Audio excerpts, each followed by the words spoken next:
Welcome back to another Future Sox video series interview. And as you can see, my guest here today is Chuck Garfien. Chuck has done several interviews with me, but Chuck, we've got a new baseball season. We saw a season last year, unlike any other that we've seen, and the White Sox seem to be primed to make a run at the AL Central crown this season. And a lot of that's going to start with some of these guys and what we're going to talk about here up first, some of these prospects. First of all, thanks for joining me today.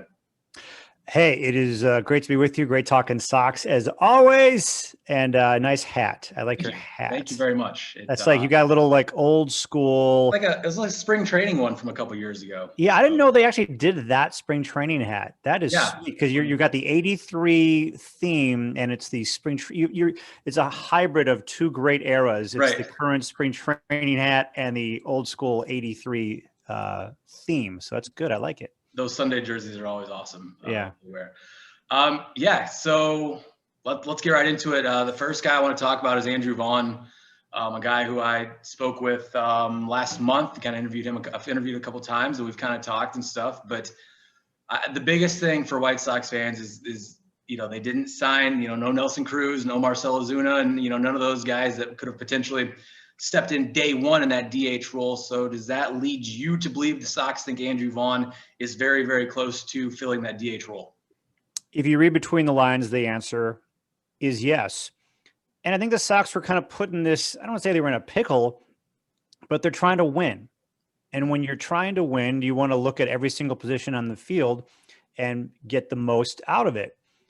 You have a guy in Andrew Vaughn who I really believe is going to be a great hitter in the majors, but will he be a great hitter in 2021? I don't know. Yeah. I don't know if anybody knows. If there was a season last year, I think you'd have a better idea. I mean, for him, I'm saying, like, he was not in the minor leagues. So there's just a big question mark about him. More of a question mark for us because we haven't seen him play, So the White Sox have been, they watched him in the alternate site. They have a much better idea of what he can do. But then again, he has to go out and play. So, if it was me, I was saying this a lot, like, hey, Nelson Cruz, bring it on. Michael Brantley, bring it on. Because we know what those guys can do. What can Andrew Vaughn do in 2021? I don't know. But clearly the White Sox, I shouldn't say clearly, but it seems like the White Sox have an idea of what they're going to get from Vaughn. And the good thing is that it's not like he's going to have to carry this offense. When Abreu came here, when Moncada came here, when he was a rookie, like they needed to carry some of the load, a big part of the load. He's going to be batting like seventh maybe. And a lot of the pressure will be off of him because his offense is so good. So I do think he will be given every opportunity in spring training to be the DH to start the year. He does have a very polished bat. It's just that, here's a guy, we keep saying it, he's never played above high A, and he's going to make a big jump. What kind of jump is he going to make in terms of what he can do on the field? We're going to find out. We saw him a little bit at third base in Schaumburg. We saw him a little bit in whatever. But obviously his main spot is first base. He told me that he did play at the infield, growing up, and then he kind of moved over to first base. But obviously the first base position seems to be his. Eventually, obviously we still have Jose Abreu. He's MVP last year, so it's not like we're talking about Adam Dunn over there at first base or something like that, a guy that needs to be replaced right away. Andrew Vaughn, is a guy that, and like you said, he doesn't need to hit 3, 4, 5 in this lineup. So I think a lot of that, even if he is not, maybe not 100% ready, 90% ready in that 7-8 spot, I think is going to do wonders for this lineup. A couple things stood out for me last year. First, in spring training, they sent over a lineup, a team, you say a B team of guys to play the Angels. And a lot of the big names weren't there, but who was batting third in that lineup was Andrew Vaughn. The spring training part 2.0, intra-squad games. Giolito's on the mound, and who was giving him fits? It was Vaughn. Andrew Vaughn was. So all the signs are there that he's going to be a good hitter. Are there going to be some growing pains? Probably. So, we're going to see what happens with him. But I see where the White Sox are coming from, and give him the opportunity to succeed. Listen, great teams have rookies in him. Rookies play on great teams, and this might be the scenario we have with Andrew Vaughn. We saw the Braves last year towards the end of the season. Christian Pache got some time in center field. I mean, that's just one that comes to the top of mind. And the Braves had a pretty good season last year. I mean, obviously they had a lot of talent around them, just like the White Sox. One other thing with Vaughn, and then we'll get to Kopech. You mentioned in the in one of the inter squad games. So I was there taking pictures at one of those games, and I think Gio Gonzalez was on the mound, and I'm pretty sure it was like ball 4 to Vaughn or something, but they needed him to get some extra pitches in. So I think maybe it was Yerman or Zach, whoever came out and talked to him on the mound. And they're like, okay, let's throw some more pitches. And the next pitch, Vaughn hit one oppo to right center field over the fence. And it was just like, it was just pretty cool to see, a guy like Gonzalez, who's been around in the majors, a bona fide major league pitcher, obviously doesn't have what he did before, whatever, but still a guy that knows how to get people out. And then you've got Andrew Vaughn up here, and then he takes some deep oppo, and it was just pretty cool to see. Yeah, I think Vaughn is the kind of hitter where he will make you pay if you make mistakes. He's got really good plate discipline, plate awareness, has a plan. He's just polished. He's not your typical rookie. I just keep going back to the fact that he did not play in any games last year. So it's just like, wow, like this is a whole unique situation. But I will be watching him very with a lot of curiosity in 2021 for sure. The next guy is Michael Kopech, a guy that, I spent 2018 in North Carolina, so I got to know Michael a lot, when he was with the Knights, and that's been 3 years now. And like, and he pitched a little and then obviously got hurt, but like, what do we make of Michael? I mean, all of the off the field stuff, it's just been a whirlwind with the guy who's got all the talent in the world. And the Sox, I mean, they're going to need him at some point. They're going to need him, if they want to win this World Series without signing another pitcher or trading for they're going to need Michael Kopech at some point to produce. What do we know about Kopech? Kind of, do you know anything about him right now? Well, here's what I do know is that basically every team in the major leagues would love to be in the White Sox situation where they could have Michael Kopech as their number 5 starter in 2021. Every single team, pretty sure, would take that deal right now. What is he going to be in 2021? I don't know. What I do know is that I know what's inside him. I know what he wants to be. I know he has had some valleys in his life, professionally, personally. And after what he's gone through, I don't think that he is probably so raring to go and so ready. I mean, think about this. He finally gets on the mound in a spring training game last spring, pitches 1 inning, strikes out 3. He's back on the mountaintop, so to speak. And then the whole world shuts down with the pandemic. I mean, he is, I'm going to think I think we all have found a new perspective about life because of this.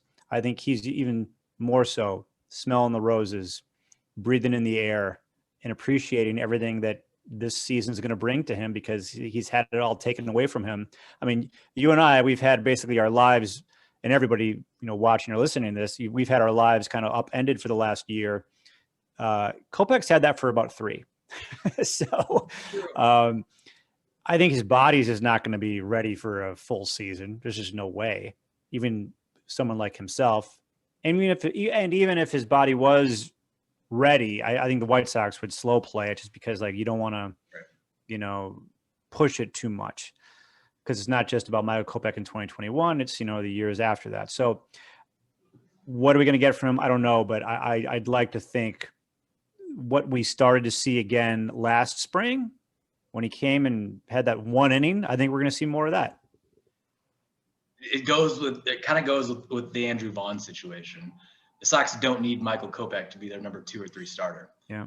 And I think that's another, you mentioned slow playing it. You've got Giolito and you've got Keuchel and you've got Lance Lynn as your 1, 2, 3, whatever word you want to do. That's not the point.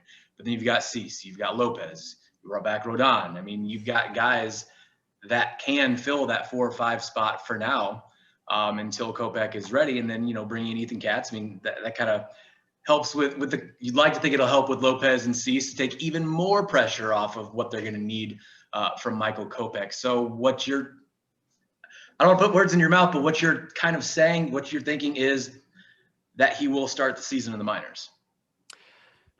I mean, I have no idea. Right. I really don't. I mean, just from what you think from the timeline. Yeah, it just feels that way. But, the thing about the minors, this is why I'm kind of thinking about this and hesitating a little bit, is because of the minor league season that it's going to be. Because from the sounds of it, the minor leaguers at last check, I mean, these things are constantly open to being changed, but they're not going to start minor league spring training until April. And then the minor league season may not start till May. So what does that mean for Kopech? Does Kopech stay back in Glendale and they're working him up for a minor league season that starts in, June or May, middle of May, and he joins the White Sox in, say, July or something like that? Or does he break camp with the White Sox? And I don't know how they're going to do it. I mean, it's not that normal year where you send him down and he's back up at the beginning of May. Right. Ready to go. The beginning of May this year, it's not even. That makes sense. Season, right. A month, a month of, April in spring training in AAA makes sense. Bring him up in May and there we go. Right. But that's not the situation. So I don't know what the plan is, and I don't know what they're going to do. It's just, there's so many different little intricacies this season. I mean, obviously last year I don't want to say throw out last year, but like last year was just so different. Like there's things you take away, and there's things you're just like, well, whatever. You know what? Now that I'm thinking about it a little more, I don't think it would be a bad idea, considering he has not really pitched in 3 years. To do spring training. You build him up a little bit. He does intra-squad games with minor leaguers in April in Glendale. He spends May, part of June in real games. And, and at that point, you're going to see what you have from Carlos Rodon and Ronaldo Lopez, if Lopez is going to be the fifth starter. I feel like they're going to give it, I don't know. We'll see what happens. I kind of feel like Rodon might end up being the fifth starter, and then we'll see. Yeah. And then, you get to June and here comes Kopech, or maybe not. I don't know. This is one that I mean, there's a lot of different paths for Kopech to take, but I think as I'm talking about it with you, and I have not heard from the White Sox about this, that might be the way they do it, because in the end, they do want to save his arm. Right. So how do you slow play it? This might be the way to do it. I'm looking at the Sox.com, their depth chart for their starting rotation. Obviously, Giolito, Keuchel, Lynn. They've got Cease, Lopez, and Rodon as their 6. So you've got 6, like I said, you've got 6 guys right there that you don't have 4 guys. You don't have 3 guys where it's like, oh, well, not that they would push Kopech, but there'd be more pressure, I guess, to get him up sooner. So I don't know. But then I feel like Kopech is a different breed of human being, and he's going to be in shape. But then there's also the difference between everyday shape and then pitching shape every 5 days. Yeah. And there's going to be, and people are going to say that always he works out all the time, but some people don't realize that pitching every 5 days is not the same thing as lifting weights and running. It's just a different toll on the body. Yeah, and they probably want to get him on some kind of track where is pitching every 5 days and see how his body's doing. And there's no pressure of like, okay, now please compete in this major league game right now. No, let's just they don't, here's the good thing. Here's the good thing. They don't need him on April 1st. Right. They don't need him maybe on May 1st. So they'll see what they're getting from Rodon. Baseball seasons go, they have, twists and turns all the time. So you never know where anything is really going to go. But I think having him in the minor leagues, as I'm now thinking about it, if he comes up in June, if they need him, he's up in June. Right. And he's got at least, half a season to perform. Yeah. A couple of the guys I wanted to talk to you about real quick. A guy that last season was just, I don't know if you could have expected or when he was drafted in June, I don't know if you could have seen it. I mean, you know that you knew the talent, but it was so rare to see guys drafted and then produce that same year. Brandon Finnegan comes to mind right away for what he did with the Royals in their World Series, when their little run. But Garrett Crochet, I mean, the guy, the 100 and 102 from the left side, he doesn't have, I mean, the delivery is he's a huge guy, so he's 6'6", was release points out in front even more than, he's almost a foot taller than Marcus Stroman. So, I mean, you just think about little advantages he has. He looks ready to go. I know he was dinged up a little bit towards the end of the season. But what are your thoughts on Crochet? I know they said they want to start him out of the pen this year and then have him in the rotation next year. So what are you kind of thinking for Crochet this year? Well, it was after the Sox drafted him, and I was interviewing him, and I was talking to him about his situation, which was unprecedented. We hear that word a lot these days, in that he only pitched, I think, 3 games his senior year, and then there would be no minor league season. So what would he be able to accomplish on the field after the White Sox drafted him? And he literally said, I see myself being ready to pitch the major leagues this year. So cool. Yeah. So he said that. And I'm like, okay, he's one of these guys that says that, believes it, but realistically, that's not going to happen. Oh, no. This was one of those situations where not only did he say it, not only did he believe it, it actually happened. So he gets called up. Okay. And then on top of it happening where he gets called up and does pitch in the major leagues, he dominated. So special player, special person, special arm for sure. And boy, that bullpen, that's going to be a good one. Where are you thinking is this bullpen? Obviously you got Hendricks in the back. I mean, that was, say what you want about Alex Colomé. Hendricks brings a different level to that bullpen. You can go 2 innings if you need to. I'm not sure if I wanted to trust Colomé for that. Now, no offense to Colomé, and it sucks he went to the Twins because, we're going to see him a lot. But Hendricks brings a different dimension to the back end of that bullpen. You saw what Cody Hoyer did last year, coming out of not out of nowhere, but out of nowhere. You could say nowhere. I mean, yeah.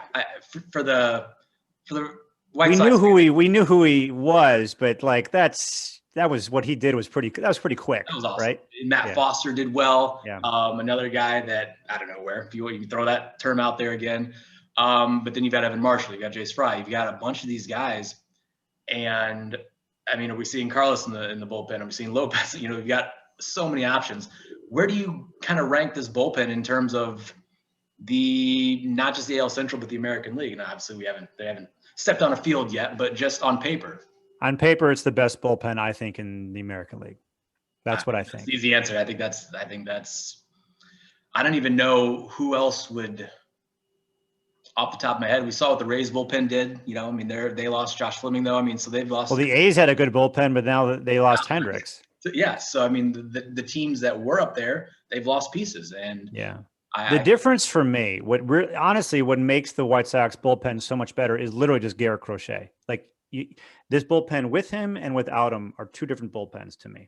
And you got a healthy Aaron Bummer now too. Yes. He just changes the whole dynamic of what they can do. And I mean, say a starter goes 6, they only have to really go 5. I mean, you got a lot of options. And Cody Hoyer, I mean, he could be a closer in the future. Yeah. Evan Marshall, I really like his stuff. And also what I like about this bullpen is that all the different arm angles, and it's really going to keep these hitters off balance, all this different stuff coming at them from different angles and different ways. So I like how it all works together. And Matt Foster, that was a big surprise, what he was able to do too. So there's really not a weak link in there, really. I mean, Jace Fry's had his struggles, but Jace Fry doesn't need to be the setup guy. So I really, and if they throw Renato Lopez out there, I'm curious to see what he can do. It's not, okay, give me 6, give me 5, just give me an inning. Right. Well, Lopez, give me an inning. Focus on these 3 or 4 batters. And I'm curious to see what he can become as a reliever if that's what happens. Last guy I want to talk about real quick is the newest member to the organization. Well, I don't know, newest timeline-wise, whatever. But Cespedes, Yoelqui Cespedes.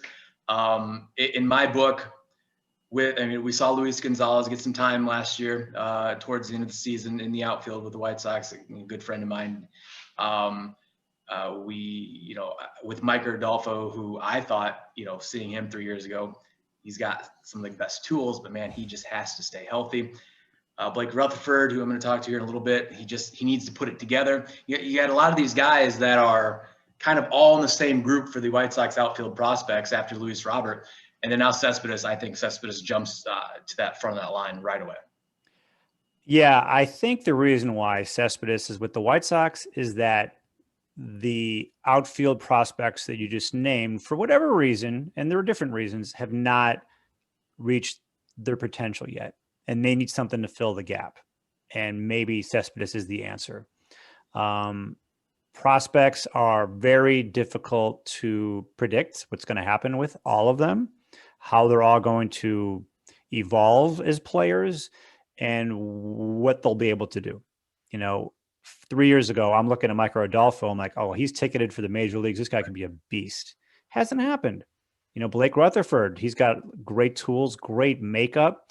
You're going to talk to him, and he just hasn't been able to put all together. And then on top of, these guys didn't have a season last year. I mean, come on. I feel bad for them. Right. So I think the Sox are trying to insulate themselves with more outfielders in their system because of the unknown of, what if we need some, you're always going to need guys from AAA, always, everywhere. So at some point, you might see Luis Gonzalez come up or maybe Mike Rodolfo. And if it's not those two guys, they needed someone else in the mix. And it looks like that's going to be Cespedes. I might have said last question. If you have time for two more real quick. Two more. That's fine. Right. Obviously, they got Yasmani Grandal. They lost James McCann, who consummate teammate, all-around great guy. And the Sox, they would not have gotten where they were last year without James McCann. That's you could say that 100%. But he's gone. So you've got Zach Collins, you've got your Mercedes, whatever. But then they signed Jonathan Lucroy to a minor league deal. Does that say more about what they think about Sebi and Yerman, or does it say more about what they think of Zach Collins? You know what? I think what it says to me is that they want to win. The margin of error is small. They need a win to win. And you can't just mess around with the backup catcher because it's not a backup first baseman who's going to play 5 or 6 games. It's a guy who's going to play about 20, 30 games. Right. That's big. And that affects your pitchers. So if that's the case, what are they going to get out of Zach Collins, Yerman Mercedes, and Sebi Zavala, the full picture as a catcher and as a hitter? The White Sox, in my view, don't fully have that answer right now. No one does. I don't think any of the players do either. Once again, if they had a season last year, been so much. Exactly. So going back to the word I used before, insulate. I think they're like, okay, there is a possibility that Mercedes, Collins, and Sebi come opening day just aren't ready yet, or can't be that guy for whatever reason. So let's bring in a veteran who's done this before and who has a chance. I mean, when we talk about a guy who's 34 and has upside, I think he might have that because from the sounds of it, I was read James Fegan's article in the Athletic. He was having some injury issues and he's now finally healthy. And so, I think let's see what he looks like in spring training, but we have a competition in the spring training for the backup catcher position, and we'll see who wins it. Last thing, I'll let you go. It's February 10th. It's snowing. Crappy outside. Negative 40 or whatever it is. Yeah. Are the White Sox going to win the AL Central this year? Where am I going with that one? Would I be surprised if they won? No. Would I be surprised if they didn't win? Do you think, I guess, that they're ready, and do you think they have the pieces? Obviously. Oh, okay. So I can answer that one. They are ready. They are ready to win the division. They have the talent and the potential and the ability to win the American League Central, period. That is for certain. Getting into the prediction game of they're going to win it. I mean, different ballgame. it's baseball. I can't say that. Nobody knows. It's going to be a fun year. There's going to be a great rivalry with the Twins. You know, like I was talking with Tim Anderson on a podcast that's going to come out tomorrow, where he basically says, on paper, we have the best team in the division. Like that's what he says. But he talks a little more definitively than I do. And I think he also says it to pump himself up. This is going to be this is a really good team. And, I'm looking back at last year and they made the playoffs. They struggled big time down the stretch with, Yoel Moncada wasn't 100%. He had a bad year. Right. I think Luis Robert's going to get better.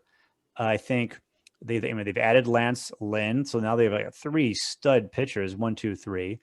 I think Dylan Cease is going to be better. And, they got 1 home run and a slugging percentage under 3 from their right fielder. I'd like to think that Adam Eaton's going to be better. So, you put all, and they added a Hall of Fame manager and they got a great pitching coach. I like where this is trending. Are they going to win the division? I'm not going to say that because I don't know, but I think they've got the best chance by far to win the division since 2008.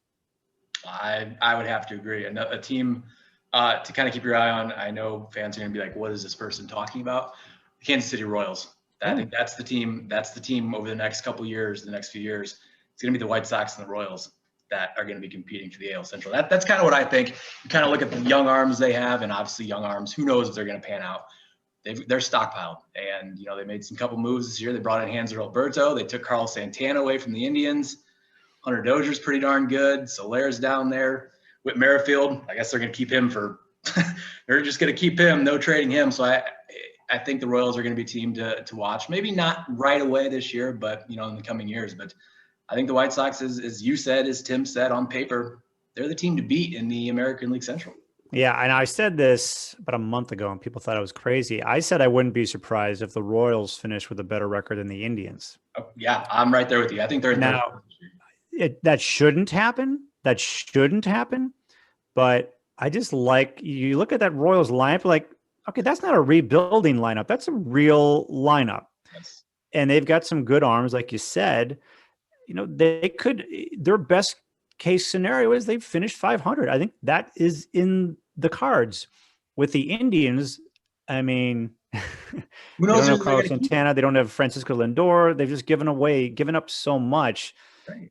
At some point, the bottom's going to fall out. I mean, still have some good pitching, but they've given up a lot. And, I'm not in the organization, but they always seem to find these pitchers. They come up and they're just ready and they just go. And if that's the case, they can be around 500 or maybe a little more too. But if that doesn't happen, I see them falling big time. I didn't even, with the Royals, didn't even mention Alberto Mondesi, a guy who's. And he had a bad year. Yeah, but I mean, he's got all the talent in the world. And then obviously they've got Bobby Witt Jr. coming up. I mean, they've got. They got Salvador Perez, who had a great year offensively, actually. Yeah, a guy who came back after injury, and then what he did in the World Series for them, and then they're going to be a lot better than people think. All right, Chuck, I really appreciate it. I know you're going to head out to spring training here next week, so have a good time. Enjoy the weather. I'm coming back from California. Can't really see too far out here. It's not great, but we switched places. So enjoy your time out there. Really appreciate it today, man. Thank you. Hey, thanks for having me on anytime. Always great talking White Sox with you.